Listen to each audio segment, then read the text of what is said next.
membagi waktu dalam 3 bidang pelayanan berbeda dan juga waktu kuliah tidak mudah ya teman-teman. Tapi di sini saya berusaha untuk mengenali diri saya ketika saya bisa mengerjakan tugas saya dulu semampunya baru saya kembali ke pelayanan saya. Jadi prosesnya cukup panjang. Dari tim doa pun saya sempat mau keluar karena beban kuliah yang cukup berat dan juga kami di tim doa waktu itu hanya 4 orang, jadi saya memilih untuk mundur. Tapi di situ Tuhan mulai mengajarkan saya untuk tetap bertahan dan sampai pada akhir saya lulus pun saya masih dipercayakan untuk menjadi kakak pembimbing di tim doa Komisi Pemuda.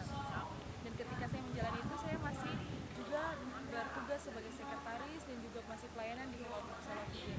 Dan pada akhir-akhir 2015 puji Tuhan saya pun masih bisa melayani Tuhan dengan bukan sisa kemampuan, tapi di sela-sela kesibukan saya mengerjakan tugas akhir yang cukup berat. Di situlah Tuhan memberikan saya kekuatan untuk menyelesaikan segala sesuatu. Dan ketika saya kuliah, yang perlu saya tekankan sini bahwa antara kuliah dan pelayanan itu mempunyai dua makna yang sebenarnya tidak jauh berbeda. Jadi ketika kuliah pun menurut saya adalah bagian dari pelayanan. Ketika kita menyelesaikan kuliah kita dengan tepat waktu, ketika kita menyelesaikan tugas-tugas kita dengan dengan penuh tanggung jawab, itulah pelayanan kita kepada Tuhan. Karena Tuhan telah mengizinkan satu pekerjaan untuk kita selesaikan, maka kita harus menyelesaikan itu dengan tepat waktu dan juga dengan istilahnya dengan bukti bahwa inilah Tuhan persembahan saya selain pelayanan saya kepadamu, saya juga menyerahkan hasil kuliah saya kepada Tuhan sebagai persembahan yang hidup. Dan semasa kuliah saya selalu memegang ada beberapa firman Tuhan yang saya pegang. Saya menganggap bahwa kuliah dan pelayanan adalah sebuah beban yang Tuhan berikan, bukan beban yang sangat berat, tapi beban yang harus kita selesaikan dengan baik. Jadi saya selalu mengambil firman Tuhan dalam Filipi 4 ayat 13 bahwa segala perkara dapat bertanggung di dalam Dia yang memberikan kekuatan kepadaku. Ketika kita menyerahkan segala perkara kita, entah itu kuliah atau pelayanan, Tuhan pasti akan memberikan kita kekuatan. Dan ketika kita menyerahkan itu kepada Tuhan, percaya saja bahwa Yeremia 17 ayat 7 itu sangat benar, bahwa diberkatilah orang yang mengandalkan Tuhan, yang menaruh harapannya pada Tuhan. Dan kita akan selalu diberkati Tuhan, baik kuliah kita, pelayanan kita, maupun apa saja yang kita lakukan.